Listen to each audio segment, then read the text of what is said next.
Hey, hello again, everyone. Welcome to another installment of Scouting Mass, brought to you by the Western Massachusetts Council of Scouting America. And our mission is to instill values, citizenship training, and character development in young people throughout the 4 western counties of Massachusetts. I'm Richard Belford, your host. My usual co-host, Alex Motok, is unable to be here today, but that's okay. We have a guest, so we'll be moving along. You get to listen to my banter along with some informative information from our guest, Jackie Wolf, who's joining us. And tell us a little about yourself. Hey, I'm the academic advisor, one of the academic advisors at Springfield Technical Community College, and I work with the veterans community there. Awesome, very good. And you're a veteran also. I am. Okay. I served 10 years in the Air Force Reserve, and then I went on to do 7 years active duty Army. Oh, cool. And you did that kind of, I would call, almost backwards, because people usually come to the Air Force after having been in the Army or Marine Corps. And I had a friend who joined the Army, then he went through basic, and then he joined the Marine Corps, went through their basic, and then joined the Air Force. I'm like, you did that wrong. So. I tell people that I had temporary insanity, but then, I re-enlisted in the Army, so I guess it was permanent insanity. Permanent insanity, but no, just a person of honor who is service-oriented. So that's awesome. Mm-hmm. Thank you for your service. Thanks for your service twice. Thanks for being here. So we heard our opening theme. I mentioned this last show. That's a musical piece. It's a march by John Philip Sousa, who was the director of the President's Own Marine Band. A composer, written a number of marches. That one's called Boy Scouts of America, which was our former name. We're now Scouting America. And that was written for us. And shout out and thank you to a good friend of mine and fellow Army veteran, Randy Andrews. Randy found that for me. We had dinner a couple of months ago. He had found that clip in his searches and said, hey, you might want to hear this. This is pretty interesting. I said, yeah, it is. It's very interesting. It was written for scouting. So we thought that would be a nice piece to use as an intro. And as Alex once said, is that like a Monty Python kind of thing? And I'm like, yeah, I guess we're kind of rocking a little bit of that with some of the humor that we try to ingest into the conversation. So for folks who are joining us, the 7.1 viewers and listeners we now have, we try to invite some folks from the local community to chat about their lives, their values, things important to them, their experiences, how that's made them successful in their lives. And we the underscore is relating that to some of the values we teach kids in scouting. And we'll illustrate those points throughout. And we try to have a few laughs, and we just, again, want to learn about some folks. So I'll dive in some questions. So I'll get you on the hot seat a little bit. And so started in the Air Force Reserve, and you did 10 years there. So what'd you do? What was your Air Force specialty code in the Air Force? At the time, it was, what did they call it? It was 902, 901, something. I was 90210. I know, Beverly right? Hills, right? Yeah, right? Yeah, that's what I was. Go back to the 90s, No. just hanging out with teens. They later changed it to a 4NO, and I remember that one. But I started out, I was aeromedical evacuation. Okay, I was going to say it was a medical or nursing Yeah, field. I was on the 74th Aeromedical. Okay. They changed. They don't have 74th. They're still there. I've seen the building. It's still there. Mm-hmm. But they've taken the number for Westover now. But yeah, I was doing aeromedical evacuation. I was a medic on a C-130, and so it was a lot of fun. Very cool. Yeah. So that was at Westover? Mm-hmm. All right. So that was Yeah, it was right, because they had the C-130s. I'm that old. I was there. Well, me too. They had C-130s and they had the C-123 providers also, I think, at that time before the C-5s arrived. I don't remember. I've seen listed that they had those, but I don't think they had those when I was there. My father was in the 42nd MAPS. They'd build the pallets to put on the C-130s. And I don't remember him ever talking about another plane. Was there an in-between where... It could have been before my time. Somewhere when the B-52s moved out in like 74, yeah, definitely. the reserve took over, and there was before the C-5 era, because I know that was a big deal, the C-5 coming in. And that was, in fact, my friend Randy, I shouted out to a couple of minutes ago. We were in the Army National Guard, and he was in the infantry, and we were at the Big E one time, and we saw the Air Force Reserve. They're like, "Hey, we need aeromedical people," and he goes, "Maybe I should do that." I'm like, "You should." He goes, "Maybe I should do that." I'm like, "Get out of the infantry." That's God bless the infantry. It's important, but it's like after a while, you just start beating up your knees and stuff, and True. so March around he in tried circles. to kind of go that way. But yeah, interesting. The Air Reserve coming into Westover. I know the C5s were pretty exciting. Did you do anything with the C5s? Were you there? I didn't. I was there when they changed over, but they hadn't yet figured it out. I remember some of the people higher up in our chain they were talking about trying to create some kind of a unit that they could put inside, because the C5 was so big. Mm-hmm. I remember when they did come. I was there when they did come, and we got to go and see them, and it was just huge. It was like several stories high in there. And so they were talking about trying to create something that they could put inside the C5. And I've heard that they have done something like that now. Mm-hmm. In the Army, we had fast teams, and they had like a metal container thing like you'd use for shipping that they had turned into a surgical suite. Oh, nice. That they could just take from, stateside to wartime. And bam, Right. you like have the big whole, connex containers, right? yeah, It's the converted- big ones, yeah. and it's like a whole surgical suite Wow. in there. Very And so cool. my guess is they were going to create something like that they could put inside the C5. Mm-hmm. And I have heard that they've done something, but I don't know what that looks like. Yeah, I can't imagine. Obviously, they know what they're doing, of course, and I've not seen that. There has to be something, and there has to be something that it's got to be. You've got to reduce some turbulence and things and some of the movement. I'm thinking if they're actually using it, if they have to use it. Turbulence? They're flying. Yeah, but they have a roof. They do. They do. I understand that, but I don't know. I've walked. Oh, yeah, I guess you mean the I'm not an air crew, Well, but I did walk across the flight deck. I'm from the cargo deck rather. I was thinking turbulence. in I was flight. thinking of the wind. I'm No, sorry. I'm thinking no, that's true. But you're getting the bump. It's like the So- waves in the ship. So there must So be they some have these some things they springs put or on the something, floor, right? the rollers, Yeah. and everything that they put on the floor, and then you can attach onto those. You would still have the turbulence, Okay, but that everything would is reduce locked in.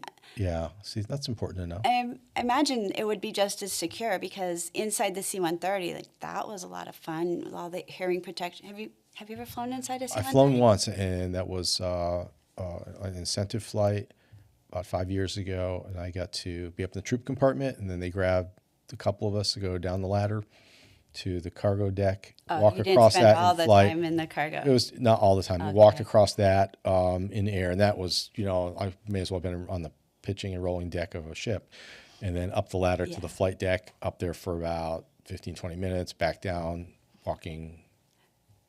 So we would have up there, so patients like three, Just all four. layers, all levels up there. Wow, it's all stacked could in. It's hold- like Carvana or something, right? This was funny because we were the 74th, and the way I remembered it when we were learning, I believe it was in a wartime situation where we have to get them out quick. We could fit 74 stretchers inside that. Oh, wow. Yeah, so they would be really stacked, and you felt all those vibrations. Mm-hmm. We would have to have hearing protection. We'd have the things in our ears plus the things headsets over too, the yeah. ears. Yes, and like we had to learn how to take blood pressure where you wouldn't be able to hear with the stethoscope. You'd have to do it palp, and you wouldn't wow. get like a lower number, but you could get the higher number, and then you'd put over P, and we'd have little cards we'd write all the vitals on and everything. But Wow, wow. it was definitely changed, but that wasn't like an ideal situation. This would be, the C-130s would be when you were taking them. So you've got, the front line, and that's self-aid and buddy care. Right. Then you're going to bring it back to like a field hospital to kind of, still a little dangerous, but a little more secure, maybe in a fob or something. And they're going to get them more or less stabilized. You probably have a helicopter taking them from one place to the other. Then from that little hospital where they've been somewhat stabilized, that's where the C-130 would pick them up and take them to a bigger place, Take them to like Germany or something, or right, moving them out totally out of theater. Right. And FOB, we said this before, forward operating base, just for anybody listening. Sorry. No, that's okay. We're drilling into military. I want to be doing that. I'm going to be doing that. I just try to catch myself and anybody. Yeah. So that's fascinating. So 74 stretchers, 74 patients.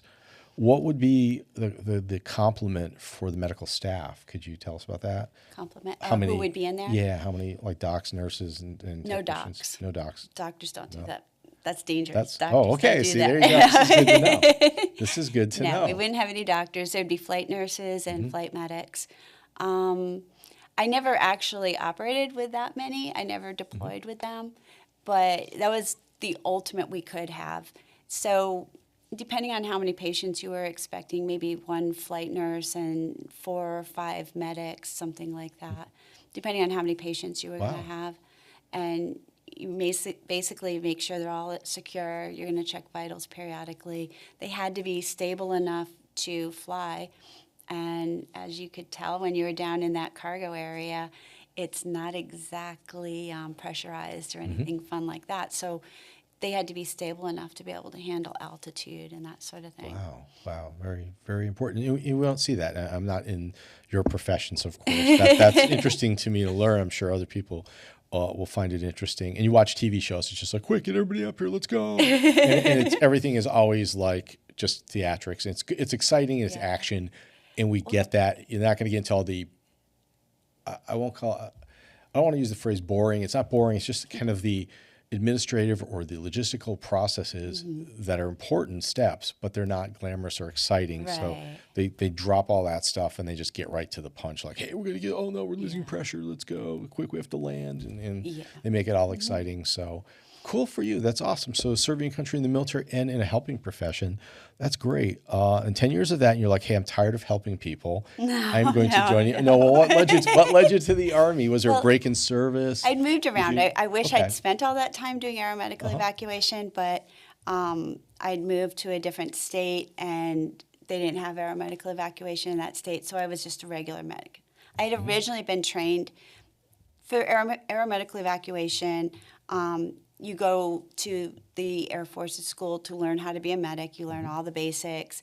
At the time, I don't know if it's different now. This was a really long time ago. We won't say what year. But they still had C-130s at Westover. Then I had to do, this will age me some more, I had to do 6 months of OJT at the hospital at Pease Air Force Base. And okay, I got the time frame. I'm with you. Yeah. So I did the 6 months there. So you do rotations through like a month. You did a month in clinics. I was only 17 when I went in. And at 17, I was assisting with minor surgeries in the clinic. Over Christmas break, I was actually running the surgical clinic. Everybody was on vacation, and I had one surgeon, and I was setting appointments. I was helping him with the procedures he was doing. I was taking care of the patients. It was great. We did surgical ward, we did medical ward, we did OBGYN, delivering babies and stuff. So it was a really good experience. We did emergency. We went to the chamber. That was fun.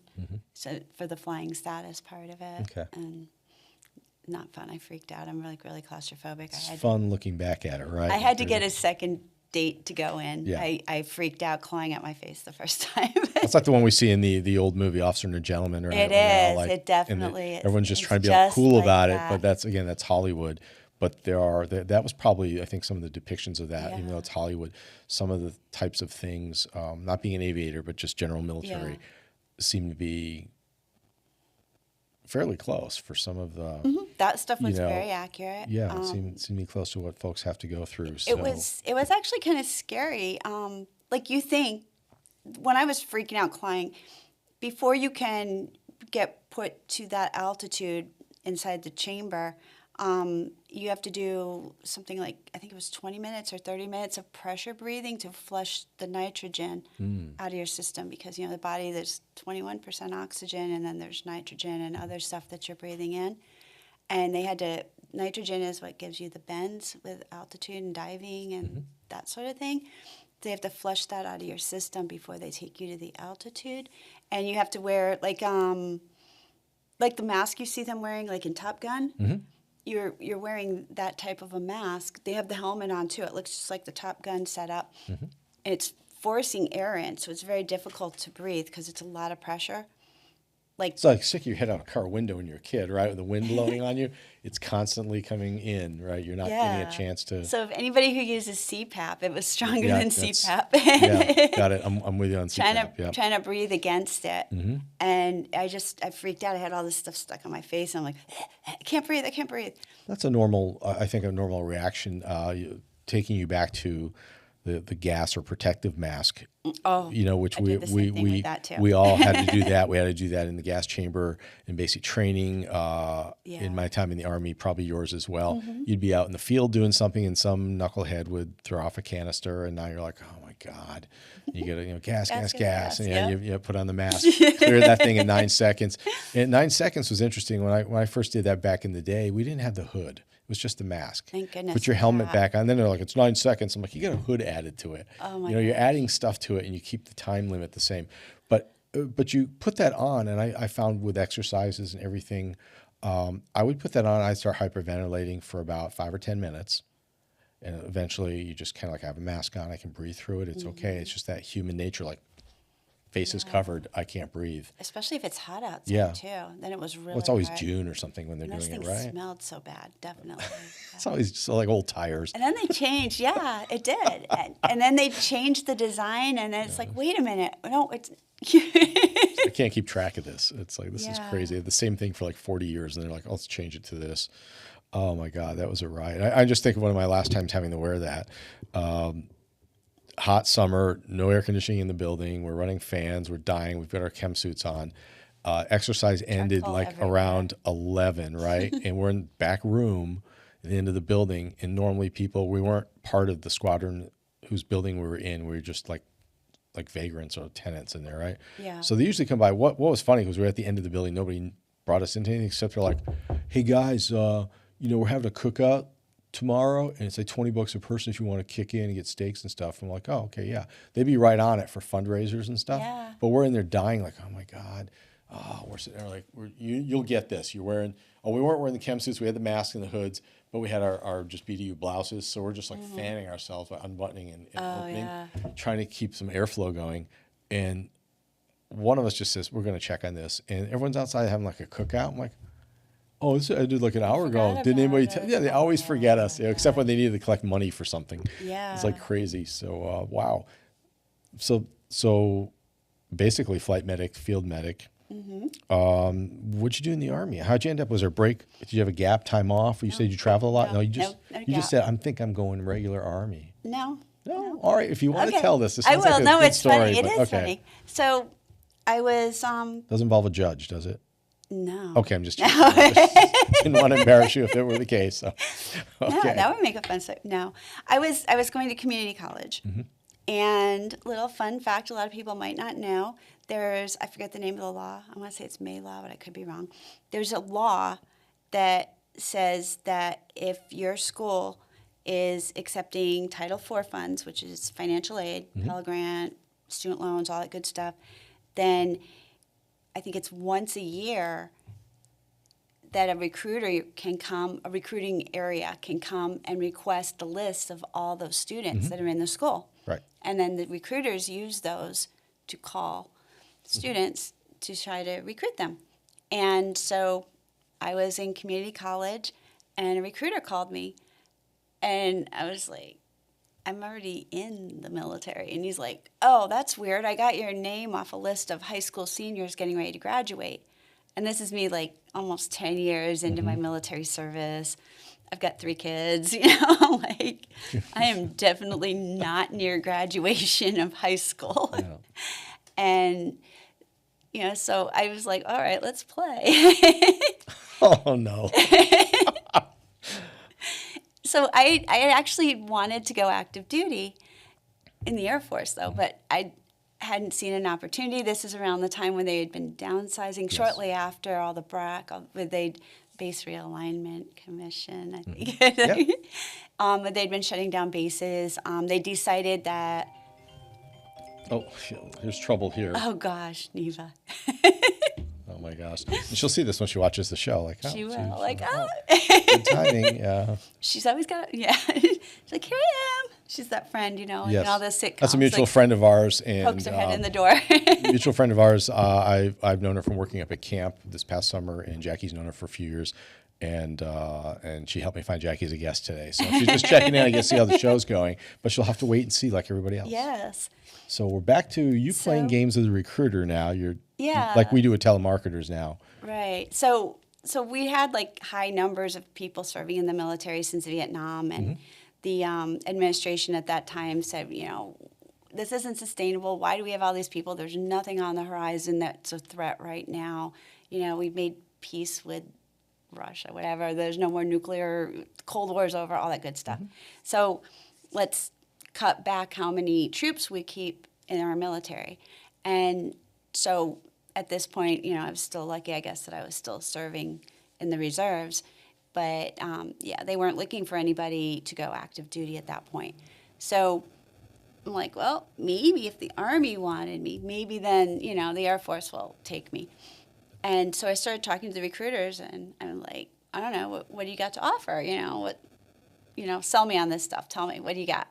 And so they started talking to me. Oh, you could do this, you could do that. You'll do, all this different stuff. And I had a good unit. I was down at Barksdale, down in Louisiana, and I was the medic for a B-52 unit, and it was pretty good. I was making sure everybody was doing all their appointments on time, and we had just received the B-52s and all of their crew from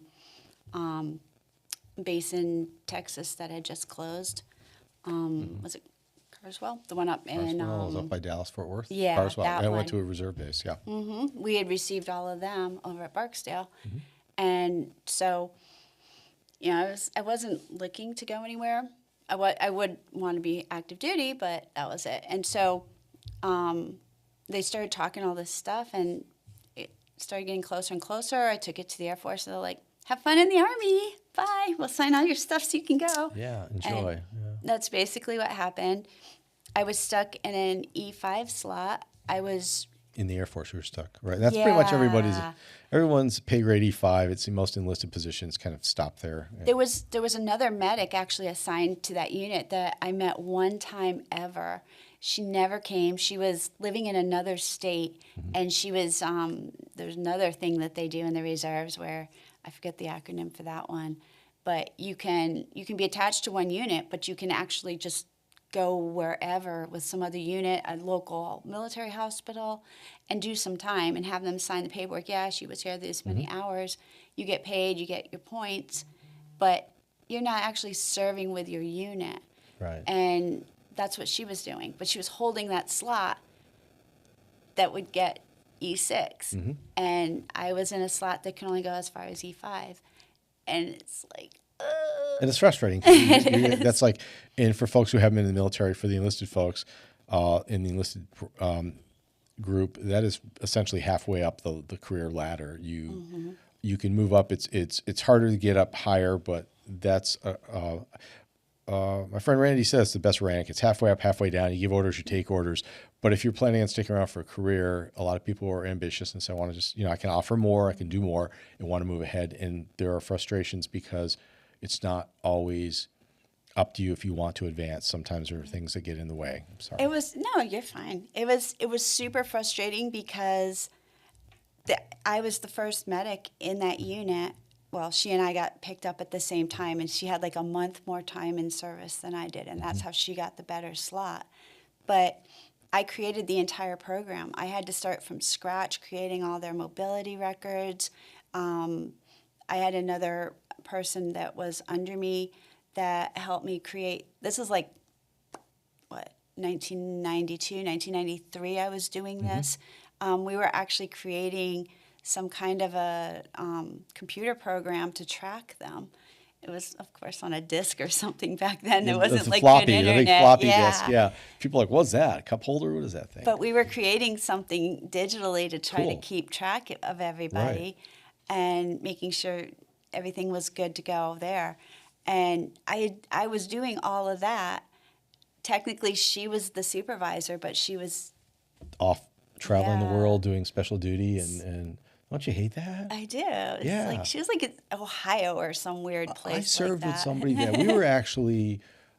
When I was Air Force Reserve, I was Individual Mobilization Augmentee, or IMA. I was assigned to Denver to ARPC. That's the acronym. Oh, that's what. I Yeah. was- Oh, I was assigned to Denver, and then I was You were performing one of duty. them. You one of them performing duty locally, and when it came time to go to my 7 skill level school, which I needed for upgrade, they only had like one slot for a reservist. And it was this other person who was jet setting all over, same thing, I'm going to Iceland, I'm going to Italy, I'm doing all this stuff, which is great. And she did good work. Yeah. She did good work. She's an awesome person, did good work. But I had an active duty supervisor who got a little annoyed, and he was a technical sergeant E6. He called up the chief E9 at Air Reserve Personnel Center in Denver and says, "Hey, this is crap." He goes, "I have this woman assigned to me that's never here."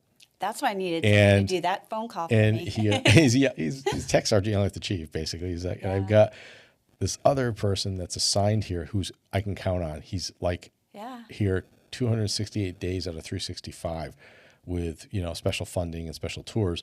I can count on him to do anything in this office, any active duty person can do. He needs to go to school, not her. And it went back and forth for a while, and they created a second seat for me eventually, which was nice, but that doesn't normally happen. No, Normally you sit there and go, hopefully she gets promoted somewhere else and I can move up, is what you're hoping. So unfortunately, because I never hit E6, Mm-hmm. the Army made me do basic training again and dropped me down. Did you do the E4. full basic too? I Did you do did. like 8 weeks at the time, whatever it I was? did, yeah. Where'd you go to basic? Fort Leonard Wood, Okay. Lost in the Woods. Lost in the Woods. Yeah. Yeah, we had a young lady on our last show who just enlisted in the Army Guard. She'll be going there for basic. So, there you go. It's Fond fun. memories. It's an Yeah. experience. It's definitely fun, isn't it? Oh, yeah. And they reduced you to 1 grade to E4. E4 Mafia. Yeah, yeah, yeah. It was loads of fun. Specialist. Yeah. And it used to be Specialist 4. I was a Specialist 5 when I was in the Army, so that's going They don't back a have ways. those That's anymore. right. Yeah, they don't. That's like, I was a that's like- Specialist 5 one day, and the next day I was a sergeant. So it was interesting. Yeah. Very cool. So Fort Leonard Wood. And when you went in the Army, did you retrain, or did you stay in the medical field? Well, that's funny. That's a good question. another good See, story. I didn't even See? give you. You don't even have the prompts. Like you don't I don't even have- know no. any of this. No, I don't. This is No, and this this is is why fun it's because exciting. it's- It's yeah. exciting because people. Hopefully, somebody's listening. 2 or 3 people. We joke about that. We shouldn't joke because maybe it is only 2 or 3 people. Hopefully, it's more. Hopefully, people find interest in here because we have some interesting guests. So please tell us this So when part of the story. I went off to MEPS and everything, and I had to get all my physical done. The recruiters told me that I couldn't stay medical because I had the 10 years, and they'd now dropped me down to E4. And they said in E4 with 10 years as a medic, because of the way the promotions worked, I would get kicked out. I wouldn't have time to make the promotion, and my time in service would be, because there were so many medics. So they said I couldn't still be a medic, and I had to pick another job. And so I looked at all the different jobs that they had, and I was looking at the length of time for the school because I'm like, I have to go and retrain. So funny thing, before I went into the Air Force way back when, I was like 15 when I took my ASVAB, I scored really high mechanically. And my recruiter at the time was trying to pitch aircraft mechanic to me, but I really wanted to be a medic and I really wanted to fly. But I started thinking, well, I'm good mechanically. I do like to play on cars. Playing on something like that would be fun. So I was like leaning towards like maybe going aircraft mechanic or helicopter mechanic, something Right. like that. But I was looking at where the different schools were. And I ended up choosing 88 Mike, which is a truck driver. Yes. But I'm laughing because 4 episodes ago we had a guest who was an 88 Mike. So was it a girl or a guy? it was a female. It was. Yep, Yeah. so she was- They put a lot of females into that position. Obviously, you do well, right? I guess Or- I never did it. It would have been fun. Yeah. But one of the reasons I chose that was the one that I chose had a code attached to it that once I finished my 88 Mike school, I was going to get attached to the 82nd Airborne, and I was going to be airborne. And I always wanted to jump out of airplanes. So I thought I was finally going to get my chance. So you are insane. Okay, very good. And just a note to folks listening, we're having Adrenaline fun. We've said junkie. this before, that people in the military, we tease each other, we bust on each other, and it's definitely. all in good fun. It's in a family thing. But I do have to say, even the Air Force does not train. They don't send its pilots to jump school. So The thing in the Air they Force, figure it out on the way down. the thing they always say in the Air Force is we don't jump out of perfectly good Yes, airplanes. exactly. And pilots, hopefully not figure it out on the Yeah. way down. As wow. So that was your plan. Truck driver, going to go to plan. That was- 82nd Airborne and be jump I qualified. had and that line. That's why they sent me sounds to like it Portland. didn't work. We're leading I into the got rest of the injured story. in basic. Oh, no. I got injured. I hurt my back, but they didn't know. They didn't Mm-hmm. find out for 2 years that it was my back. They thought I had a fractured hip or something. Mm-hmm.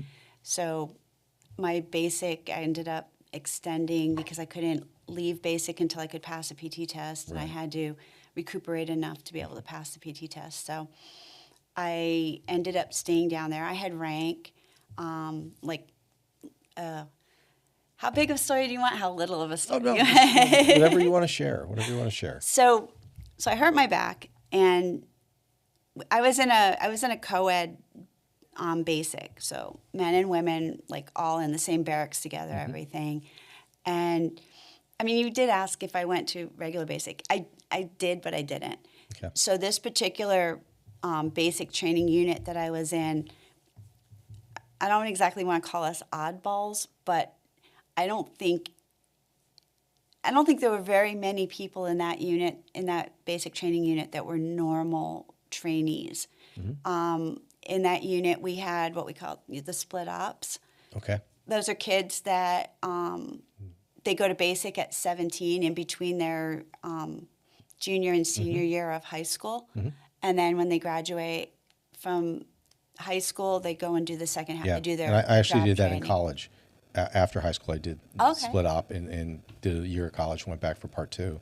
Yeah. So cool. we So had you some had people. some of the. So we had the So kids. it is You don't wanna regular scare basic, the but you kids. had the folks who were under different, I guess, recruitment programs or enlistment Yes. programs. We had a whole bunch you of had prior people that service, were right? prior service. Yes, there was. I was Air Force. There was another Air Force guy.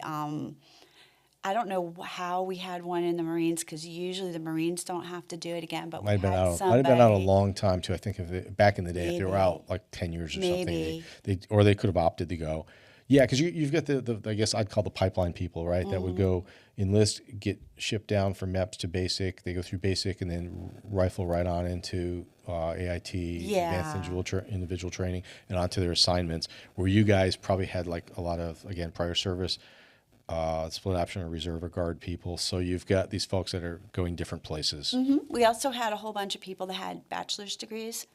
So they were coming in with another program where they have a bachelor's degree. They're coming in for a field that's super low population, and they need more people, so they're bringing them in, specialized people. So there's several women in that unit with me that were nurses. They had bachelor's degrees in nursing. And once they finished their basic training, they were going to go back. They were reserve and guard, most of them. They were going to go back to their unit. They didn't have to go to any other training. They were going to just basic training, and then they were going to be an E5 in their unit once Wow. they graduated. And one man, he was interesting. He had been a high school music teacher, and he had joined for the Army band. He had to do basic, and then he was going E5 Yeah, that was, to Army band. Civilian Acquired Skills Program is what that's called. And I done some recruiting duty and enlisted people into that. And I had folks in that program. I went through basic week. I had my buddy through basic training was a Texas National Guard guy who was a musician. Oh, okay. Same thing. He came in as a private, but he was going to be a sergeant when he got back to his unit after he completed everything. Yeah. Because he already auditioned. He was a qualified musician. Yeah, I just got to indoctrinate you. Yeah, just It was teach all the military stuff. Funny, Cool. we were out like in basic, we were out marching one day, and some kid in another unit, they were in their formation, we're in ours. recognized his high school music teacher. Oh, And he jumped out, Mr. So-and-so, what are you doing? It was like really crazy. And the drill sergeants were like, do we make them drop and do push-ups? Or this is like kind of an unusual situation. It can be turned into a positive, right? So that's hopefully they opted that way. Yeah, with they it. did. Yeah. They didn't punish anybody, but they're looking around like, are we losing face by letting them have this little reunion? Yeah, I would have turned that to a learning point. Like, see that? Your teacher recognizes the value of military service. And It was funny. It That's was very cool. Yeah, because I also picture immediately, so like, both of you down. And I figured, I've seen people do that for stupider stuff. I'm like, oh my God, that's crazy. So you went through, Like seems they like didn't a wake long, us up in the middle of seems the like night, though, so that it was seems good. like a long path. And I don't mean that rude. Just saying you had some setbacks and things, some roadblocks, speed bumps, I call them sometimes. Oh, yeah. And to get on your path to getting the heck out of training into your first assignment with the Army. So where's it go from here? So after I got injured, they had me on crutches because they thought it was my hip rather Mm-hmm. than my back. And I was going to physical therapy regularly. And so a lot of the training situations I couldn't participate in. Like they wouldn't let me throw the grenades because, the crutches get in the way and how am I going to jump back? And, Right. So those of us that were the walking wounded, they called us, they would have us doing other stuff. Like when lunch came, we'd be getting everything set up so that everybody could come and get their lunch. When we were at the range, we were filling the magazines with bullets, and so that everybody would have it full when it was time to get there. Doing stuff like that, they'd put us in the truck and take us back when everybody else was marching. But we were still with our unit while they were training. And then we went to the camp out, and there's some stuff we still got to participate in. I still got to do night fire, which was a blast. We never did that in the Air Force. That was so much fun. Like in a tower and the laser bullets and Oh yeah, the tracers, those were fun. it was a blast. Yeah, very cool. I didn't have to do the low crawl through the mud with the real bullets flying over our head though, like other people did, because the crutches. Just drag these, attach these with Velcro to your belt and go start crawling. Yeah. Do not, under any circumstances, put your head up. These are real bullets. Oh my God, that's crazy. Yeah. So we got to do all that. I still had to dig my little foxhole, because I could be on my knees, and I dug a little foxhole and everything. Slept in the tent with the crutches. But when we got back, of course, it rained on us while we were out there, and everything was muddy. So when we got back, you have to clean all the equipment and everything, and you lay it all out on these bleachers to dry. And it's everybody in the whole unit's equipment. It's a lot of equipment. It's your tent halves, your ponchos, the sleeping bags, all the different equipment and everything. Everything is out there just drying in the sun. And they put, the gimpies out there to guard them. Everybody else, Go that guard all works the for wet a stuff, living, got to go eat first. And then when everybody else was done eating, then they were going to let us come and eat after.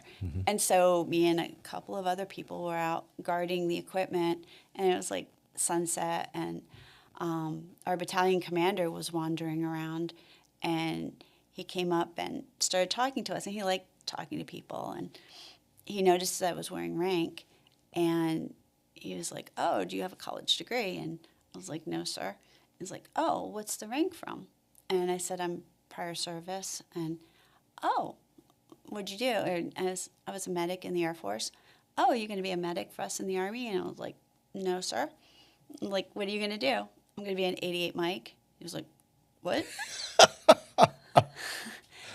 "Do you want to be an 88 Mike?" I'm like, I was like, "It's what I'm going to do." And he said, "If I could put you back in the hospital, would you be happy?" And I was like, "Yeah, I would love to go back to the hospital." So he said, "Okay, let me see what I can do." Another thing to note about the 88 Mike, I don't know if I guess, one of the female drill sergeants that we had been an 88 Mike, and she had been the supervisor the first time we went to the desert. There was a girl that had gotten taken prisoner. She'd been a truck driver. Right. She had been that girl's supervisor. Oh, wow. Yeah. And she told us, she was, well, this was before we'd gone back the second time. Mm-hmm. And now, even after the second time, when you look at the women that got taken prisoner, I think almost all of them were 88 Mikes. Yeah. And Just do the number of convoys and logistical requirements, right? Yes. And wow. so something about me reminded my battalion commander of his daughter, because that's what he said. He said, I wouldn't want my daughter to be an 88 Mike. Yeah. So it's personal for him. And but he saw you and you're like, hey, I'm prior service. I was in the medical field. And he's like, did you like it? You want to go back to it? I'll see what I can do. This is awesome. So what's funny is, we were wearing men's uniforms, and, they're really big on the top, and Right. like I'm bigger on the bottom. And so like half of my name actually went into my armpit, like, because the pockets were so wide. So I didn't think anything of it, because I don't think he could even read my whole name. It was like halfway, and he didn't ask what my name was or anything. So I didn't think anything more of it. So the following day, after all this stuff dries, you have to fold it a certain way. You have to put it all on your bed. This is how you graduate. You probably know. This is how you graduate in the Army. You have your whole TA, right? Isn't that what they call it? What is that stuff called? There's like the TA-50? TA-50, yes. Your Yeah. whole Table of allowance is 50. Yeah. Yes, Okay. your whole TA-50 has to get laid a certain way on the bed, folded a certain way. Your bed has to be made perfect.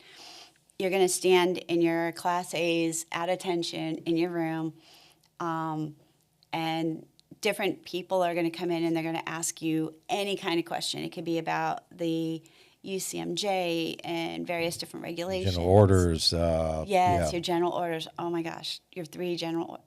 I had the worst time memorizing those, so I was super stressed about the whole thing. So they're coming around and everything, and there's like all different people from battalion, and there's like 3 floors to this barracks we're in, and there's like 2 sides, so they're going in all these different rooms and all these different floors, and somebody comes in, we finish our room finishes. I'm in a room. There's 1 bunk bed and 1 regular cot. We don't have doors though, but just 3 of us in this one room, and there's 3 guys in the room across the hall, and there's a couple of big bays, but mostly little rooms.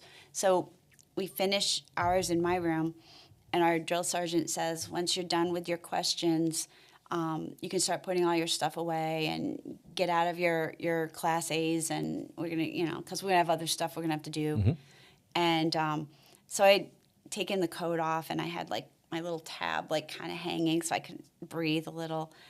And I'm behind the bunk bed, and the bunk bed's like blocking my eyes. And all of a sudden I hear them call the room to attention, and I can't see what's happening. And my uniform is a mess right now. Well, you're in the process of changing out of that. So Yes. hopefully that's not And a problem. it's the battalion commander and my drill sergeant. And my drill sergeant's looking at me like, oh, great, what did you do now? And I'm just like at attention. I don't know who's in the room or anything. And he calls me out from behind the bed, and I'm like, yes. And he's like, he's looking for you. The battalion commander's looking for you. And the lieutenant colonel is like, hey, do you still want to, work in another field? And I was like, okay. And he said, they told me that you're not going to be able to go on after, everybody leaves. You're going to have to stay. So I want you to come work with me in my office, and we're going to see what we can do to get you into something else while you're working on graduating and passing your PT test. So I went to work over in the battalion offices. I was working, I forget what S1, S3, I want to say it was the S3, but I'm not positive. Operations. It was the office where they were planning out a lot of the different trainings for the different basic units. S3, S1 was personnel and administration. Okay, so it was S3. 2 is intelligence, 3 operations and training. Yeah, and 4 was is S3. logistics. Yep.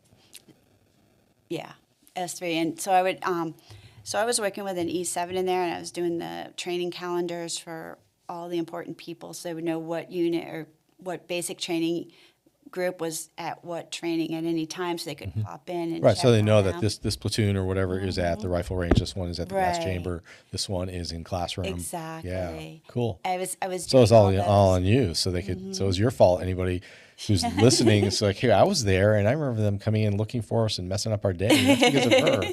Okay. So they had me doing that. I had to.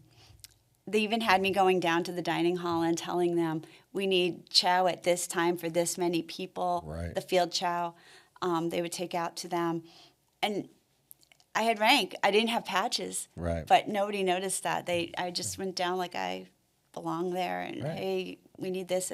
They never questioned it. Like, excuse me, trainee, who are you talking to? Nothing like that. So it was interesting. You know, kind of. It wasn't being treated like a basic trainee, which Right. was nice. Which is nice that commander recognized your experience and in your prior service. And I think a lot of people do that. Maybe the drill sergeants can't necessarily do it to the same degree, but the commander or other people, Yeah. you know, I think a lot of us, once you've been through basic, you've been in the service, you recognize people coming in. I used to see people who, especially in the Guard and Reserve, you see people sometimes lower rank that are like, yeah, here she looks like maybe, you know, they got sent back a few times just because, especially in the Guard and Reserve, All people ate being in the community or, you know, because they're maybe somebody older had a break in service that came back, are low ranking, but they're wearing like a rack of stuff because they've Yeah. done a lot. And you respect the age, you respect the experience, not so much the rank, because there are a lot of really smart junior enlisted who know what the heck's going on and keep things going. Yeah. So you're working for the commander as you finish up basic, and And- you get to finish basic because you did a few more did. years. So I know I that did, that part's yeah. coming. No, it was a 7-year basic. Yeah. Okay. No, I did finish.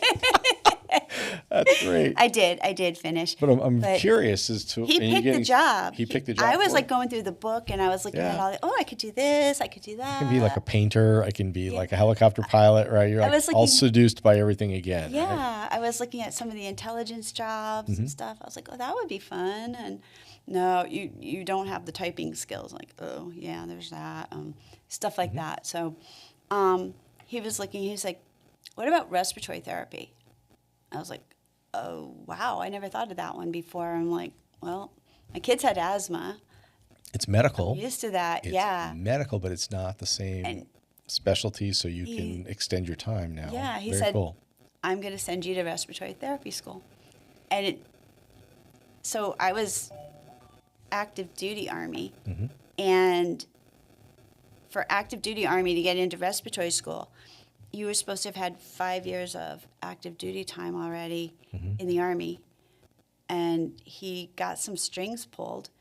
And he had some friend that was like an E9 or something at the Pentagon or something like that. An exception of policy. Yes. You're there. You're there. So they pulled strings because this was like I was going to be treated like permanent party when I got there. Like I could have my family. I lived off base nice. in an apartment, all that sort of thing, and which was a giant nightmare because even though I could have my family, I wasn't authorized move Oh yes. because I was Still a fresh trainee, out of yeah. basic, and so it was Right. just a lot of things were confusing, but we winged it yeah. and won it or something. Yeah. You made it work. Made it work. Yeah, and so I did the respiratory therapy school, and it was great. It was great. It was the fun thing about the Army respiratory therapy, at least at that time, it was all accredited. And so when I got out of the Army, I was able to take the test. I was able to get licensed with it. Well, I took the test. As soon as you graduate from the Army Respiratory Therapy School, they're training you to take the National Registry exam for Very cool. respiratory therapy. And they said that they had a higher pass rate than the civilian colleges did.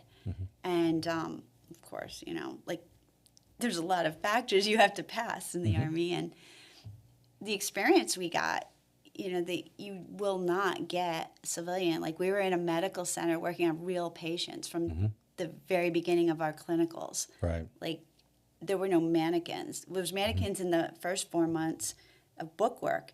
Right. But the second half, like it's real people, real problems.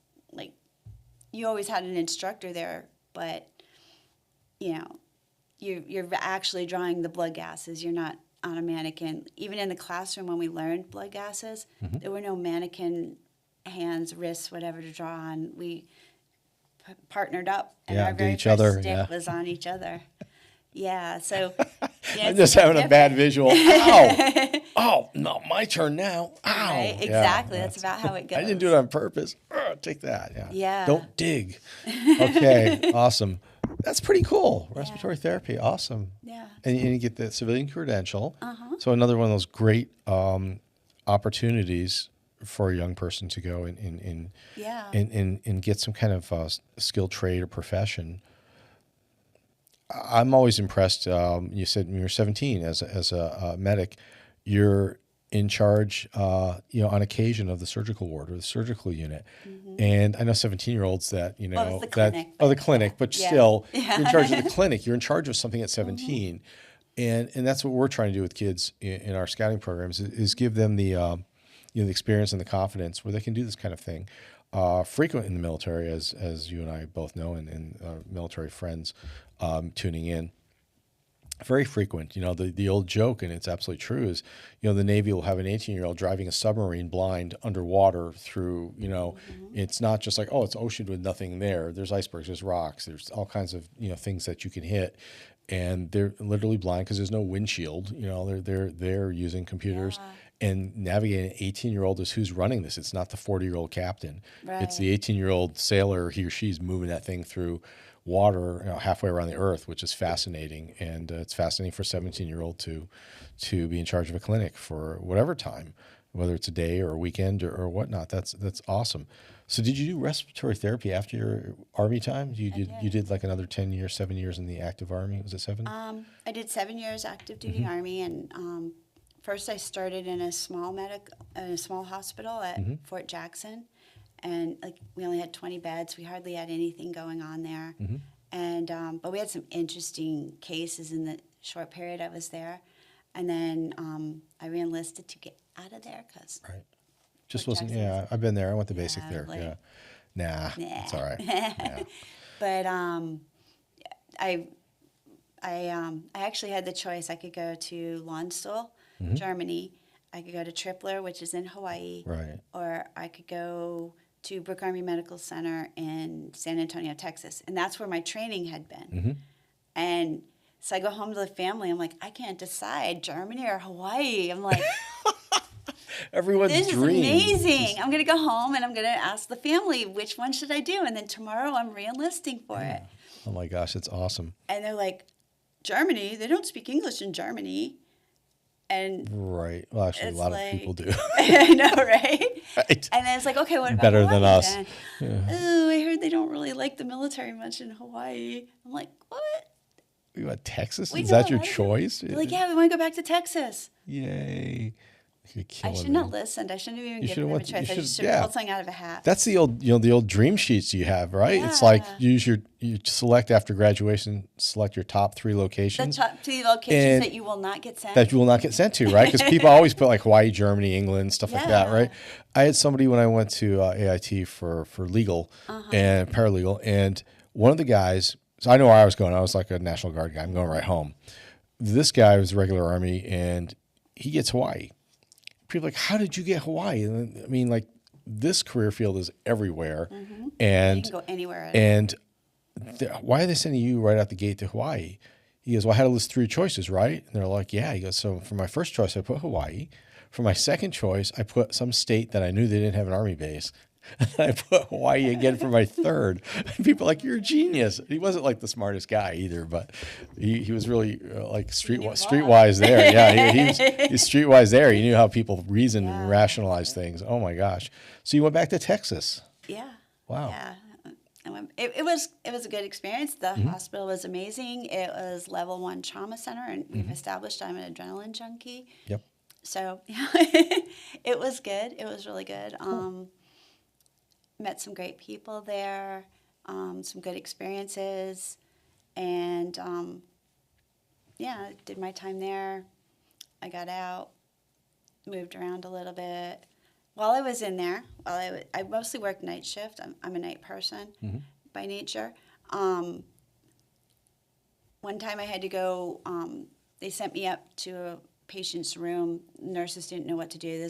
He was not a respiratory patient, but he was in the hospital. He was going to have surgery the next day, and he had a CPAP machine, and nobody knew how to help him put it on or what to do with it.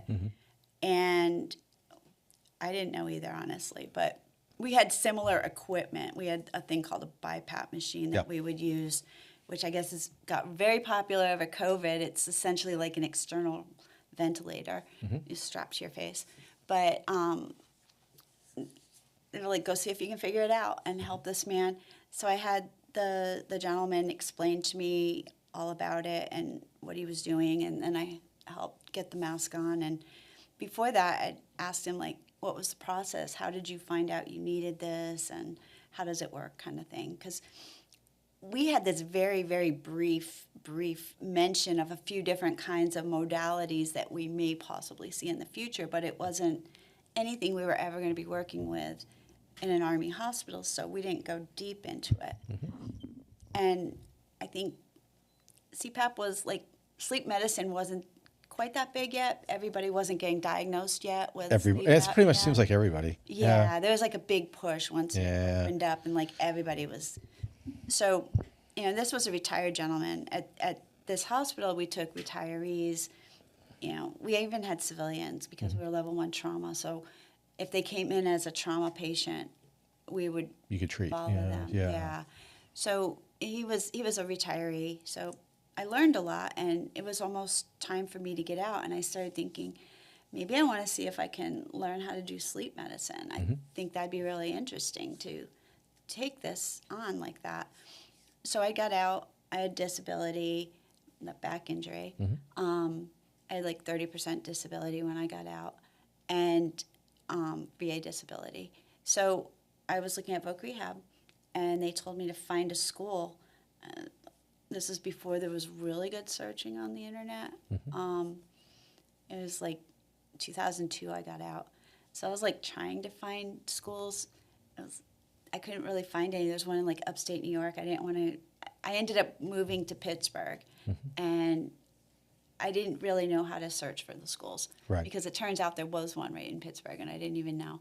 But Oh, that's how it was, right? Everyone just finds everything in the world right now with Google, Siri, all the apps and things they can use. And back then, that was still the beginning days of search engines, and you would get one or Ask two. Jeeves? Yeah, right. Yahoo and Lycos. I used to use that, and there were just a few that you could find. What was out there too wasn't it was just a handful of colleges or schools that were tied in with their IT people to having a connection somehow. And a lot of times the way that it would be grouped, it was if they paid to get Right. put on there. So Yes. if somebody didn't pay to get on there, they may not even They're not be covered. It's searching. school around the corner, but it's not going to come up. Yeah. Yeah, it's just going to be the top 5 that kinda paid some marketing crazy. fees. Yeah. So I actually ended up, I needed to find a job, bought a house and needed to find a way to support these kids. I had 4 kids now at this point.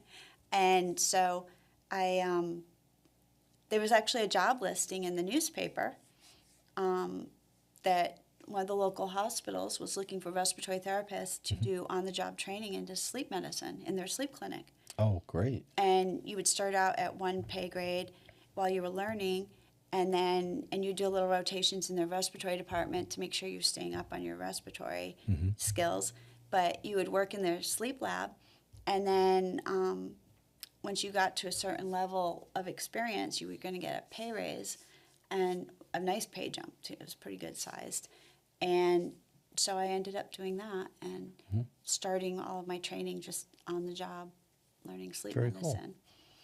And ugly divorce. Decided I wanted to go to Hawaii after all. Loaded up my truck and my kids and That's a long ride. drove to California. you could put the vehicle full of stuff. Yeah, I figured know, that right? part. But Yeah, I lined up all these like soda bottles the whole way. I was Yeah. very scouting type thing. Yeah. All these soda bottles along the way, and just drove on the little. There you go. floaties. Just floated over. Just had yourself all balanced out, and yeah, Yeah. build a raft. Right? Yeah. Right back. And I don't think the currents would go that way, I think. But no. So, no, I found where you could load a vehicle, as much stuff as you could pack into it, and put it into a container, and it would go on the ship, and a week later it arrives in Hawaii, and get on the plane and go. And so I had a couple of interviews lined up before I got there, and a week later I had a job in a sleep lab over there. Awesome. And so, yeah, it was fun. That's cool. So all over the place. So where are you from originally? Connecticut. Oh, okay, cool. We're in Connecticut. East Haddam? Oh my God, really? Are you familiar? My co-host Alex lives in East Haddam.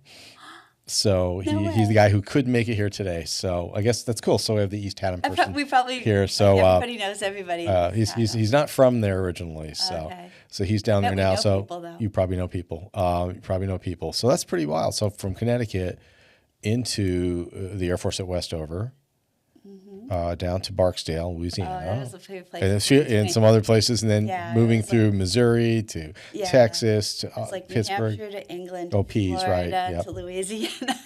There you go. So traveling the world with the military and then without the military too. So you're in Hawaii as a respiratory therapist and specializing in sleep medicine now. So a new career, new aspect of the career. And that's It took me a while, but I got to the point where I could test for that. I became here's a word for you. See if you can spell it. I became a registered polysomnographic technologist. polysomnographic. Yep. That's the harder one, but it's poly. Yeah, that's multiple sleep. It's just back to Greek or something. Yeah, right. Multiple sleep specialist. Yeah, sleep. Yeah. Yeah, sleep illnesses. Cool. Yeah. That's awesome. That is awesome. That's an important area. I say that as as somebody that's got the BiPAP sitting by the bed right now. So yeah, very cool. Very cool. And how'd you get back this direction? How'd you go from the certified polysomatic specialist to It's RPSGT. to college admissions and veterans? That's a big jump, but not entirely. Generally speaking, in you have service careers. So how do we get to that one? So my son joined the Army. He started talking to recruiters. He wanted to go to college. He had some issues. There was supposed to be money for him to go to college. His father didn't like the direction he was going to go. Sure. Refused to pay for it. So he decided he was going to go into the military. And this is like when the surge, we were doing the surge. Yep, the Army College Fund. There was some incredible amount of money. telling him- Yeah, Air Force. Go to the Air Force. Yep. Go to the Navy. Yep. Do not go to the Army. Do not go to the Marines. Mm-hmm. But Mom, you were Army. I'm like, I was Air Force too. But Mom, I only remember you in the Army. I'm going in the Army. And they convinced him. He wasn't like a rough and tumble boy. This Right. was the kid that would be like reading stories to the kids all the time. Yeah. Like if there was something going on, he would find the little kids and he would go keep Yeah, them out. that's just that was his interest. Yeah. And so it was just kind of, funny that he ended up in the Army, but he went 13 Fox, which is forward Artillery? support. Yeah, it's Yeah, artillery. yeah. It's forward support. You're embedded with infantry. right, calling in. Yeah. I mean, in Iraq, it's more urban.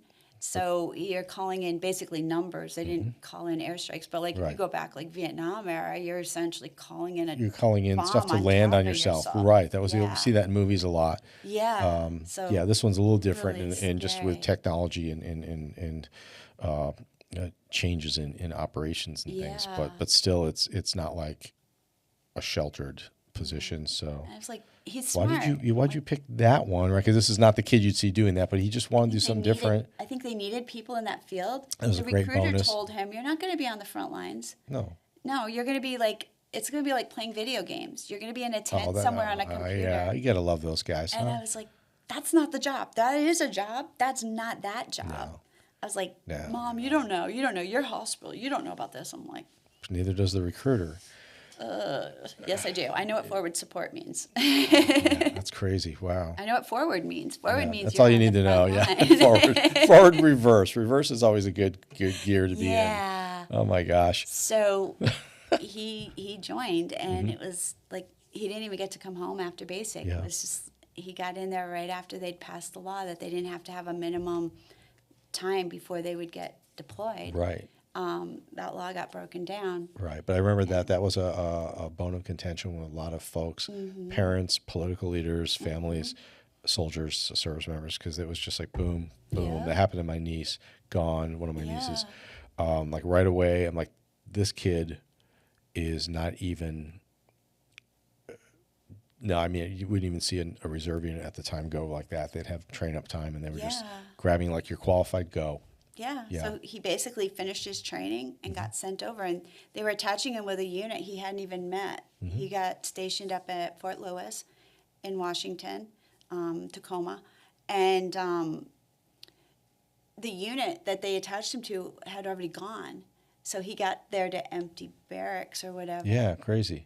They took him to the range, chained him up with a weapon, like, all right, you're going to meet those guys now. And didn't even have time to acclimate to the weather. It was still frost on the ground in Tacoma, and he gets to the desert and it's 130 degrees, and he's almost passing out and stuff like that. Yeah, that's just rough. He told me they were, storming houses, clearing houses, and this was my very first call he gave me home. It was like, Mom, it's not like they said. The people here are so nice. Like, we had to go through, this neighborhood, and we have to go in everybody's houses and make sure that they don't have any weapons hidden in there, and they're not hiding any insurgents or anything. And we've had the power turned off to their neighborhood and for a while and all this. And he said, we're in there, like, looking through all these people's stuff, and some man, it's his house. He sees me, like, not handling the heat well, like ready to pass out. And he makes everybody stop doing what they're doing, and he goes and gets me a glass of cold juice. He goes, I don't even know how he had cold juice. They didn't have electricity, but he found cold juice for me to drink because he was so worried about my health.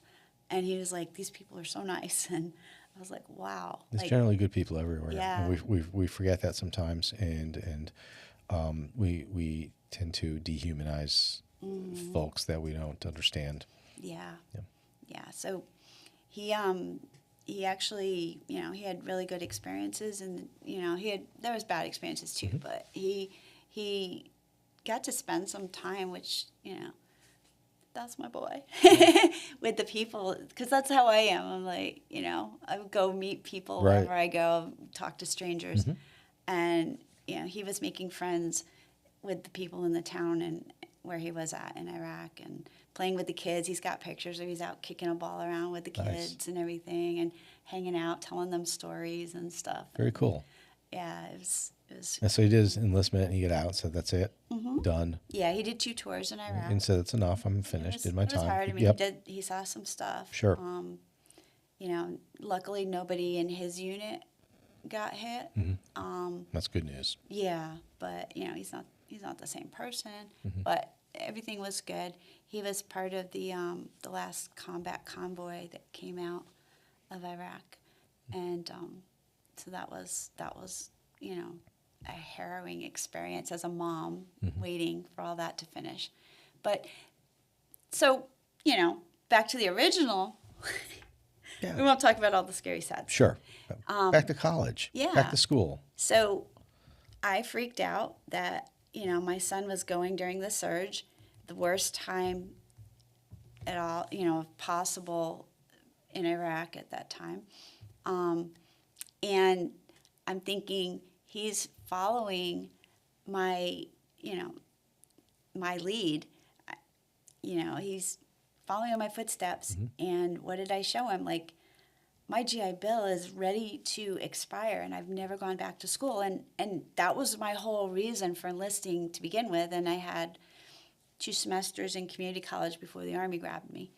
And that's all my college, essentially.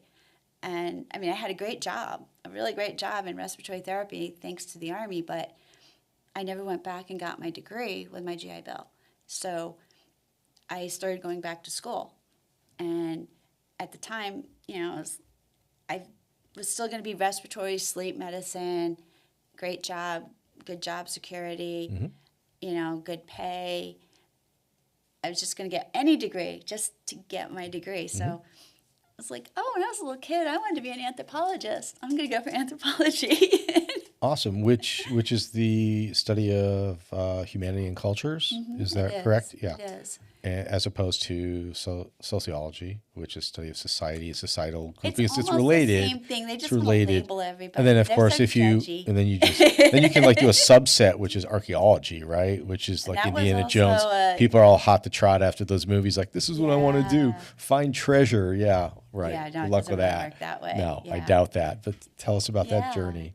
So I started going back to community college. 2 more. It's only 4 semesters essentially for an associate's degree. So I did that, and I got so into it that I decided I was going to transfer to the 4-year college and get my bachelor's.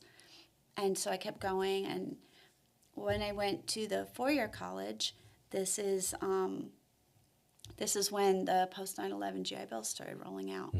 And I was using my Montgomery GI Bill, the old one. And you have to go to the Veterans Service office and turn in your paperwork to, make sure you're getting the money for school and everything, and VA knows what you're doing, and to use your education benefits. And they had a sign on the door that they were looking for student workers. So I decided I'd start working in that office because since I was utilizing the office, and this is a regular 4-year college, and I'm older person on the campus. Most of the people are younger at a 4-year college, so it was like a little awkward. And I was like, well, in the veterans office, most of the veterans are a little bit older, so I'll feel more at home here. Okay, a better fit, right? Yeah. So, or at least a little grouping of your own people. And at this point, too, at my job, I was working respiratory at this point, not sleep. My job had started messing with my schedule, making it harder to go to school. And they weren't happy that I wasn't going for some type of a medical degree. And so they decided they weren't going to make life easy on me. Sure. And they would bend over backwards for people that were going for medical type degrees. But You showed them because you're like, when I become a top earning anthropologist, right? I'm going to come back here and show you. So you're not an anthropologist now. So There's no such thing as we're a still, top-earning that's anthropologist. I figured that. That's like a humanities grad too. Yeah, Which is okay. humanities, You're doing that because you it's a passion. You don't want to do it learn for that. the money. But you don't go to college. Well, some people go to college for the money. I went to learn, and you learn to Yeah, think, that's learn to definitely- analyze, learn to deal with people. It's not all about making money. Yeah, all the way without my master's degree, I still have never made as much as I did with no degree in respiratory. True, and harkens back to some discussions we've had here about skilled trades and professions that don't require degrees. Yeah. Get the degree because you want the degree, but there are a lot of professions and trades where you can get out and get into an internship, apprenticeship, the military. Some Absolutely. companies will do this. I know down in Connecticut Electric Boat, they're always like they have That's skilled what my trades. father went to work. He Welding. got I out of the mean, it's a military. great young person. Go right there if you want to be a Welding is welder good. or you're a sheet metal worker. Electrician. You're gonna be working in submarines for a number of years. You'll have a good salary, good benefits. Electricians, carpenters. A young lady was on our show last week. Is basically working as a finished carpenter. She's 18. nice. She's going to basic training this summer. Just a smart young person. Yeah. Very cool. So you're in the veterans office at your 4-year school while you're completing your BA. and that led you in down this path of It did. no anthropology jobs, no archaeology jobs. I'm going to stay in the it's veterans not even world. that. I'm teasing you. The anthropology didn't choose me. Well, no, veterans are my culture. Right. Well, part of it, I decided to quit my hospital job and focus on school, and so I was working like 3 different part-time jobs, and so I had this job at the school, which made it easier to go to school, and then 2 other part-time jobs I was also doing, and so I'm in this office. This is post 9/11. GI Bill has just kicked off, and the VA didn't have the computers up and ready to handle the change in how things were going to be certified. And the school didn't know what to expect. I suspect it was probably pretty similar to when a couple of years ago Massachusetts did the Mass Reconnect, where they decided to offer free college to anybody that didn't have a degree. Like, okay, great law. How do you prepare for that? You Right. don't know what the numbers are going to look like. Right. You don't know how many people are going to choose to partake, how many are going to be eligible. So the school couldn't prepare, the VA couldn't prepare. All these people are suddenly coming in. My school, in, I want to say 2 years, from 2009 to 2011, they went from like 300 and something students, I want to say 330, 350, to 1,700 in 2 years. Not students in general, Right. VA in students. That, in that program, yeah. VA students using some form of VA benefit. And they had 2 people that worked in that office originally, and there's tons of paperwork coming in. It was a tiny little office. The VA, you can get a hold of them when there were problems because the VA was overwhelmed by everything. It was crazy. So normally they wouldn't rely on a student worker to answer crazy questions, VA questions the students are having, but I'm right there in the thick of things with them, learning stuff at the same time they're learning. And so they started letting me, take on a little bit of the stuff. Because we were just getting bombarded. There'd be a line of students down Wow. the hall with problems. They aren't getting paid. Why am I not getting paid? When's the money coming in? They promised me they're paying me housing allowance so I don't have to work. I don't have any money. Where is it? It's like, but from what I heard, stories of the VA had so many forms coming in that they were literally putting them in like computer paper boxes and shoving them under desks. They couldn't process everything. Oh It my was gosh. so fast. They had to expand. How long does it take a federal job to be created and filled, kind of thing? They ended up, a couple years later, they were talking about what they did. They bought like a big giant, like super center, like an old grocery store, like the big warehouse size grocery Right. stores had gone under. They bought one of those, and that became their call center. Wow. So if you can try to wrap your head around, That's incredible. yeah, it was like a call center and processing, and so, but that's not the way it had been done before. It's phenomenal. It's just Yeah. this huge. And they needed Call center. giant computer databases Right. before. It was just a simple task the computers had to do. They It's just just big influx are of they veterans. enrolled? It's Are just they not yeah. enrolled? This is how much money they're getting. my It's gosh. full time, half time, quarter time. Super easy. Now it's like this money goes to the student for housing. This money's going to the school for this. Are they eligible? Because there's different dates, different times. How much time did they spend on active duty? Oh, they're not 100%. They're 70%. Yeah. 50%. All this stuff. Right. That's very confusing. They're not full time. They're 3/4. Oh no, we aren't even going to do it 3/4, half. No, I it's can't figure it out. 60%, 70%, 80% rate Right. of pursuit. All kinds. They had to get a computer that could handle all of that.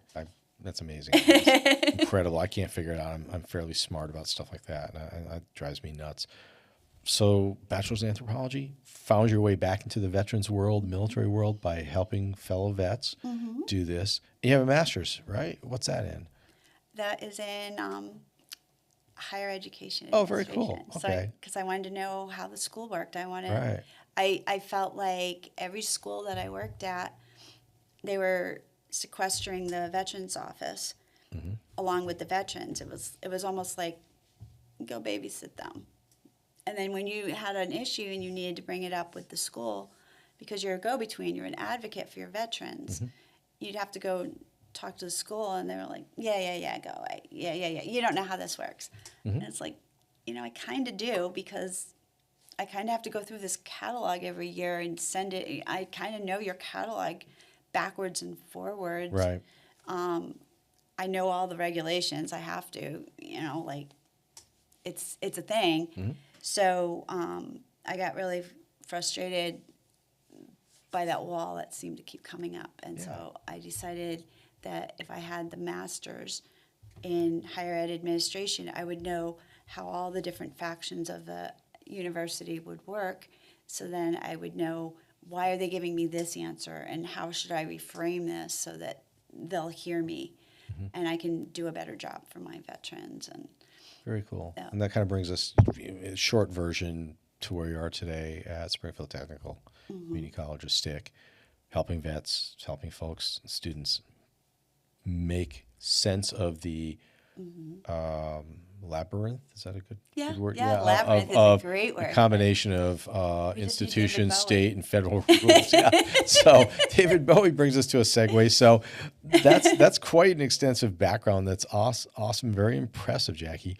It really is, and it's just, I love hearing people's military background as a vet too, because I like to hear what people have done. I find it fascinating. People are fascinating in general. So David Bowie, what are some of your favorite musical acts? First concert. How about first concert? Joan Jett. Joan Jett, really? Yeah. How cool is that? Joan Jett. Very cool. Very cool. That was all right. Yeah. Mine was Rick Derringer. Oh, nice. That was at UMass. That was actually at UMass, up there with an opening act. That was the first one, and then Joan Jett was at the New Haven Coliseum. very cool. And as I recall, she was opening up. There was Aldo Nova. Yeah, he was like Life a is one just a hit fantasy. wonder or Yeah, something. I remember that Aldo Nova. Yeah. And then Joan Jett, and then she was actually opening up, because she was still kind of new. Yep. She was opening up for Hall & Oates. Hall & Oates. Yeah, Yeah. another big 70s 80s group. Yeah, Yeah. very cool. Yeah, just yeah. What was your most recent concert? It would have been a long time ago. I haven't been for a long time. Been. I haven't been for a long time. I kind of like lost interest. I like people. I don't mind crowds or anything, but I look at like the prices. I'm like, what? How much is this? Are you insane? I'll have to look at that. The last one was probably, it was way back. It was out in Arizona. This was actually kind of funny. 3 hard rock heavy metal acts. It was Warrant. Oh, Cherry Pie? Yeah. Firehouse. I love them. Don't Treat Me Bad, right? Or that All the one. hair bands. And then there was another group. I can't remember who the other one was. I went with my sister. She's like, she was really into the metal bands and stuff. So she's like, let's go. I'm like, all right. And I thought it was funny because it was at the time I was in my 30s, so I was like still a young adult. I still think I'm in my 30s, so it's okay. Yeah. And we're out there, and this guy's like jumping around. It's not the fairground, so it's just this big open thing in warm weather in southern Arizona. This guy's out there. He's like, yeah. And one of the bands is up there, and it's like, hey kids, tell your parents to take a hike. They said some other stuff, but they're basically sending this message like, hey, let's rally against your parents and the establishment and stuff. This is like in the mid 90s or something. They're just getting these kids riled up. There's this dude that's like 15 years older than me, right? He's, yeah, man, tell your parents to stuff it. Yeah, this is great. And I'm like, what's this guy doing? This guy has no life. He has no life. He's following concert gangs around or something crazy. That was probably the most recent one. I duck into, we used to go out in the 80s a lot. To local venues, like the bars, and we catch like the rehash bands, like the Guess Who, like the current iteration, whatever that is. Like, Burton Cummings isn't here, but all the other guys that replaced the original guys are here. It's stuff like that. Catch those bands, John Butcher Axis, if you remember John Butcher. Yeah. I can't remember what you're saying, but I remember the name. Yeah, it was a local guy out of Boston. It gets some airplay throughout the Northeast. Let's see, the Guess Who. I've saw the Police and the Go-Go's at Springfield Civic Center. That was awesome. A wicked headache. The Civic I had Center. a wicked headache. The Police. It was Ghost in the Machine tour. Like, oh my gosh, it was crazy. It was just a lot of noise. I saw Huey Lewis in the news at the Springfield Civic Center, and he had a stand-up comedian open for Open him. for him, yeah. Sometimes I'd never seen that before or since. I've seen it once, and I saw one band. One of my favorite bands is Smithereens from New Oh, I Jersey. love them. I saw them at Mount Holyoke College. This is an interesting story. So I'm single. I'm waiting in the rain with a young lady that I invited to go with me. So we're standing in the rain to get into the hall at Mount Holyoke College. And we're going to kind of do like a little, breakaway to the next storyline, which is my friend Paul. Paul was like in the aeromedical evacuation for a little while at Westover. Maybe you know Paul. We'll talk later.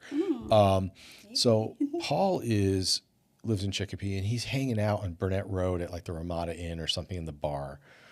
And he's hanging out there, and then he goes, "Oh, this is really cool." He's telling me the next day at work, right? So we're both in the Army at this time. He's like, "This is really cool. Oh, I was hanging out, and guess who I saw?" I'm like, "I don't know. Who'd you see?" And I'm standing in the rain waiting to get into a concert. "Who'd you see?" He goes, "Smithereens, your band." I'm like, "What?" And he shows me an autograph. I'm waiting in the rain for these guys. They're having a beer with Paul at the Ramada Inn. I'm like, "What the heck?" And then he goes, "Oh, I'm such a boob." I'm like, "Really?" And he goes, "Yeah, I'm sitting right with the guys," and he gave me an autograph. And I didn't even think to tell them, "Hey, my buddy's like going to see you in like a few minutes. He's at the venue now. That would have been awesome for you and your date." I'm like, "Yeah, that probably would have been awesome for me anyway." But it was a great concert. I saw them again in Arizona after I moved there, and they had a comedian open for them. Oh, wow. They had an opening act, a comedian and an opening musical act. They had a comedian named Tommy Blaze, and then the opening act was Tom Cochran. Red Riders, Life is a Highway, the original version. I remember that one. Yeah. So he was the opening act in the Smithereens, where they were kind of It was hitting like their the names crest. sounded familiar, and I was like, "Where am I?" Everyone else has know done that this? song, and I think I forget the country band that remade that for the Cars movie, but he was the original artist there, like early '90s. But that was kind of two bands I'd seen, and they're back and they're playing in the area. They come around. I have to target one of the venues that's nearby. I want to go see them again. They always gave a good show in my assessment, and just a hardworking band that I always thought they were very tight. Enjoyed them. I don't think they were critically acclaimed. They just didn't get the that popularity. They kind of came right in from the end of new wave and just before grunge, or kind of sandwiched in there. Yeah. And it kind of got lost in the shuffle. But there are a lot of other. I'm trying to think of some other folks.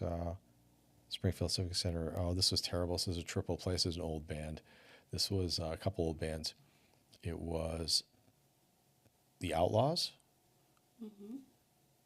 Foghat, and the opener was Johnny Van Zant, one of the Van Zant family members, right? It's like somebody left over from, they couldn't fit into Lynyrd Skynyrd 38 Special, so they started their own band, one of the brothers. I don't know.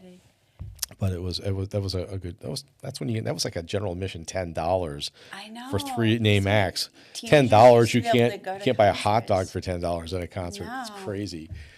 That one we beat the admission. I was in community college working at the radio station, and we had press passes made up. So we got ourselves through general admission and got ourselves down on the floor for seating. So that was an awesome concert for actually not paying anything and seeing 3 acts. That was really good.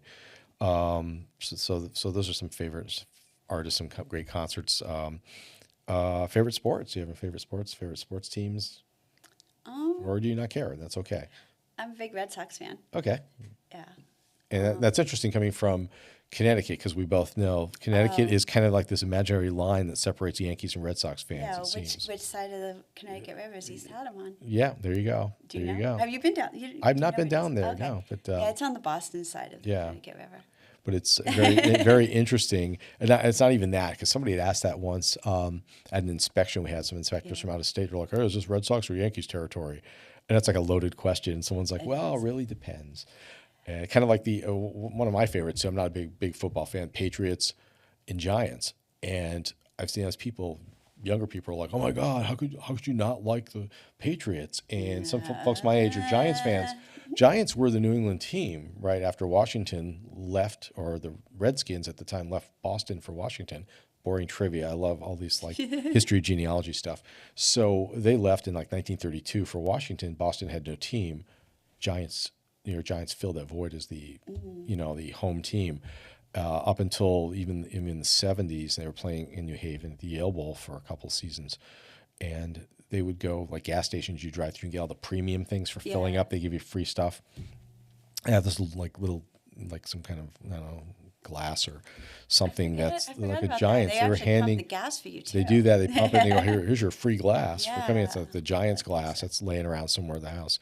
That was it. That was Giants territory through. And I've some diehard, some of my older friends who are diehard Red Sox, Celtics, Bruins fans that are Giants fans.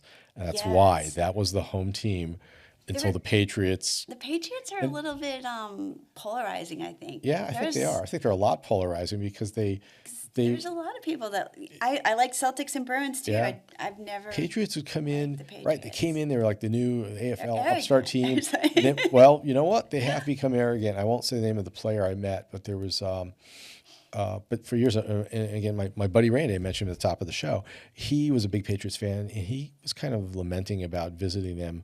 He used to go out to the training camp, and he'd be like, hey, they come over, sign autographs, and be very friendly with the fans. Yeah. And I guess the last time he went, he was like, they're like ignoring you, like they're too good to talk to you and stuff now. And that's not everybody, of course. I'm not condemning all the players because that's Right. unfair, but it just seems to be this, hey, you know, we're like this team. Yeah, They we got came this from nowhere and celebrity. we just became this powerhouse team. That's awesome. And we had a New England Patriot player about 20 years ago do a fundraising event for us for scouting out in Arizona, and came out there for this thing where kids are paying or families are paying like $100 a plate Yeah. to raise money. And we have him out there, and he wasn't very friendly to a lot of, especially young fans. He definitely wasn't friendly to me, which he didn't have to be. I was working the event. I came up at the end to get my autographed picture and of the team with his signature, which is probably going to go on eBay at some point. But I'm like, wow. And I won't say the name because Yeah. I'm not living that person's life. So I don't know if maybe they were ill, had a bad day or something. Something was going on in their life that wasn't revealed to Yeah, the you world. never know. So I have to give them a little grace on that. But it was kind of like disappointing for a lot of these kids and fans coming in there. Kind of strange. But yeah, I think they are like that. I think they've just gotten. I upset some friends. I'm not a big football fan, but a few years back, I was 2000. Was it 9?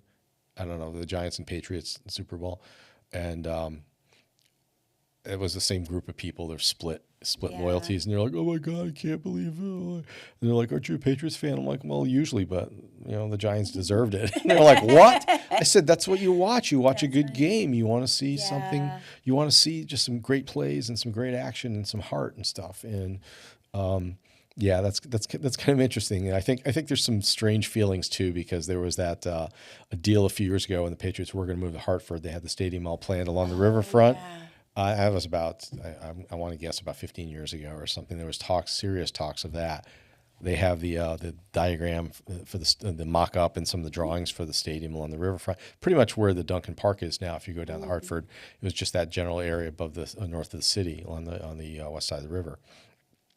And never happened. That's like one of those just business power plays. Like, oh, Yeah. now we've that got something something going on here, so we're going to do that. I think the only ones that ever actually jump on it are probably the Raiders, and they actually Yeah. do move all over the They move all over. They don't have a home city now. That's crazy. Yeah. And I actually kind of liked during the pandemic, the governor of Connecticut, Governor Lamont, was trying to lure the Toronto Blue Jays needed a place to play. He was trying to bring them down to Hartford. I'm like, that would be awesome. That would be very cool. Yeah. Have a major league team right down here, right down the street. Animals? Do you have pets? Do you like I animals? do. I've got 2 dogs and a cat. Okay. What kind of dogs? Rescues. Really? Yeah. No, I prefer rescue. That's the best kind. Yeah. So mixed breed rescues? Or- Yeah, so one of them, she's predominantly cattle dog, but she's a little bit of everything. Mm-hmm. She just had her 10-year birthday yesterday. Cool. Awesome. And she knew it was her birthday, and she wanted special treatment. And Mm-hmm. yeah, so she got a couple pieces of bacon and Good. played outside for a little bit. And the other one is predominantly pit bull, but even the vet, when they look at her, like, I don't see pit bull in this dog. Yeah, it's a hit or miss. They can't Yeah, I've done the definitively say DNA, that. but, Yeah, that's weird. They'll come up with like Chihuahua and Shepherd or something. Yeah. Sometimes that's kind of weird too. So that's why it's like hard to tell with her. Like actually, like the size of her chest and the shape of her ears, I can see pit bull, but her nose looks like she's part German Shepherd too. The nose looks German Shepherd, and she's part lab, and her tail looks like a lab tail. Yeah. It's really wide. It looks like she'd be really good in the water. Little navigation there. Yeah. Rudder, used as a rudder. Cool. It's And funny. the She's got cat the is a tiniest little feet. Really? It's so funny. She's like really graceful. very nice. And you have a cat too. Yes, And is that a rescue also? it is. It is. Okay. And what kind of cat is that? Is it just? I mean, is it short hair, long hair? She's kind of in the middle. It's she's not short hair, but she's not long. Yeah. It's Yeah. What she's markings? What kind of a- markings? Or is she like a what do they call tiger? it, tortie. A tortoiseshell. Yeah. Okay. Yeah, so yeah. it's It's got the like a- patches of brown, black, Yeah, white. it's like a Those are tabby cool. mixed with something. So yeah, it's like tabby That's with cool. I like the thought stripey with that- the blotches Yeah, of the orange. blotches. Yeah, kind of like a sort of like the feline version of a beagle. The colorings. Yeah. Right. So funny thing is like with cats, I don't know if it works. I don't think it works like this with dogs. But funny thing with cats, there's certain kinds of cats that will only be male or only be female. Right. So torties will only be females. And then I was reading that orange cats will only be males. That's a genetic And I think marker or that's really something. funny, yeah. That's pretty cool. So I mean, half the